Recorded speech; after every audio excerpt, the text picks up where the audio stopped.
Fox News liberal Jessica Tarlov is back once again, shutting down her extreme MAGA co-hosts and their propaganda, rightfully labeling them and Republicans as weird, a term coined by Tim Walz, governor of Minnesota, that almost too perfectly sums up the right, their obsessions and rhetoric, and it's been taking off since it's been used as it's highly relatable and accurate and been triggering MAGA Republicans to act in cringe ways. So let's see what the Five has to say about it. You want to make a criticism about Thomas? I should make a criticism about Sotomayor. And then I can add that they're not comparable. You can't decide that they're not comparable. Really? They're both.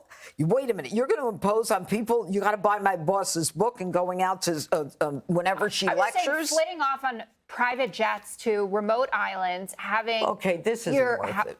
Because it's not going your way anymore. You said your point and I said mine. Now let's turn to this. She couldn't even let her get off what she had to say, and that's because she was about to destroy and dismantle her entire perspective. But no, these two are not comparable at all. Justice Clarence Thomas has taken over $4 million in donations, nearly 200 gifts, about half of which are undisclosed, and we don't know the amount, the extent, who they were sent by, things like that, while Sotomayor has taken 15,047 gifts. No liberal judge has ever taken even six figures. 3 conservatives have done that. And again, Thomas being the most egregious with $4 million.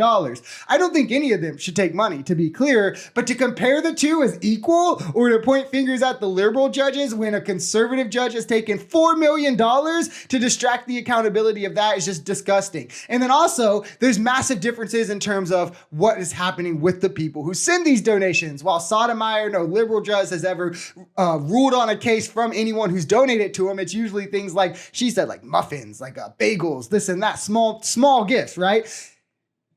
Justice Thomas is taking billions from Harlan Crow, who, again, has seen 3 cases in front of the Supreme Court. How many of those has Thomas recused himself from? 0. How many of those has he ruled in Harlan Crow's favor on? All 3. Or Brady Singer, who donated money to Alito, and then Alito then ruled in his favor when he had a case in front of the court. They're taking this money and not recusing themselves in cases where the donors are directly involved. And again, just imagine how many more times this is happening that we'll never know about because it's from donors with the undisclosed gifts. She's just flat out had a good week. She's done really effective rallies, her team of surrogates, and that's where weird comes from. It comes from Governor Tim Walz from Minnesota, who has a very plain speaking way about him. And he was giving an interview and he said, they're just weird. And then it caught on from there. And I think that people are sick of the vitriol.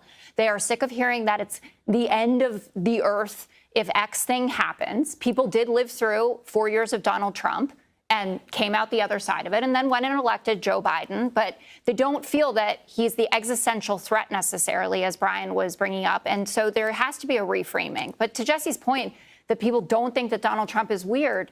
You listen to these rallies where he's talking about sharks getting electrocuted. No, you could say that. If you are not a diehard Trump supporter, the late, great Hannibal Lecter doesn't resonate in the same way. And they are just weird. Donald Trump talking about Hannibal Lecter in every single rally is just weird, my guy. Saluting to violent criminals who stormed the Capitol on January 6th, doing like an alternative Pledge of Allegiance to him. That's weird. Stories about sharks in water, about how he's a genius, talking about golf, that magnets won't work in water. That's weird. And it goes down to his constituency of all Republicans as well. Wanting to police books is weird. Hyper obsessing about diversity to the point that you have Trump advisors saying they get nervous if they see a black pilot. That is weird, to the level of conspiracy that you have to buy into to even be in MAGA, thinking that every institution is against Trump and not just ruling, right? That's weird. But when they rule in his favor, those are good, right? That's also weird. Having to form some conspiracy around every little thing that happens is weird. The Trump shooting couldn't just be a shooting that happened from a deranged kid who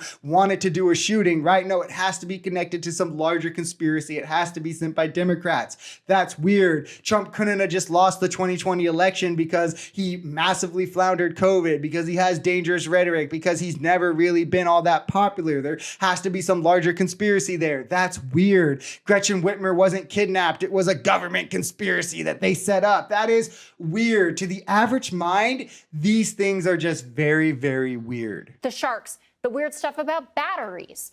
Like, Donald Trump is not a normal human, and I guess it's only Jesse that is normal in all of this. Should we like but, pull up the tapes of Kamala Harris? And but you can play space that and game. weird. I mean, I just think that but it's You want to talk batteries? But if you, I mean, you guys I spent don't wanna talk $10 batteries. trillion. I wanna- You installed 8. That's weird. What I want to talk about is that That's weird. whatever the strategy is now, it is working. So Kamala Harris is now running either tied or ahead in national polling. Same in the swing states. Her favorability not just up 8 points, it's up 12 points. While Donald Trump has gone down 5. She's the next Don't Obama. do it. She's going to win. And J.D. Vance I'd be so has worried. gone down 8 I'm points. so nervous. Democratic you're right, enthusiasm Jeff's is gone up up. 26 But she's only points. doing one thing. gosh. She's reading speeches. Why are you saying, oh my God? We're because so I'm like, scared of we have to Kamala. tease. She's going to win. Oh, my God. Yeah, because we have to tease. Kamala Harris, the next Barack Obama. It's a cultural That's not- phenomenon. Having to compare a black nominee to the last black nominee is also a bit weird. She doesn't have the same mannerisms, rhetoric, and is way to the left of Obama. So what are you even trying to say? I mean, there's only one thing comparable about them, but I digress. And notice how they smugly try to write off the facts that Jessica is spewing because they know there's no counter to what she's saying. She is up in recent polling while Trump shares -8 unfavorability. Harris has more favorability than Trump has ever had at any point in his campaign. And she's more favorable than unfavorable, something Trump, again, has never been in his entire campaign. MAGA held so much weight on the polls the last couple months, constantly pointing to them when saying Trump was beating beating Joe Biden. It's Hunter Biden. If you ask the Republicans, it's Obama if you ask the Republicans. But they put so much weight in them when Trump was up and we're going to win. And this just proves that look at the polls.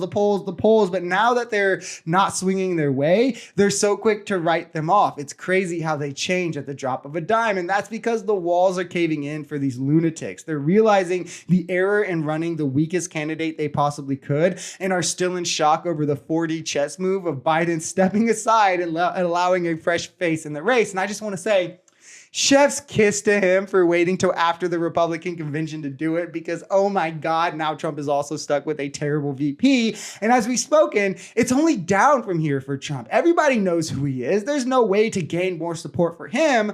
While for Kamala, the sky is the limit.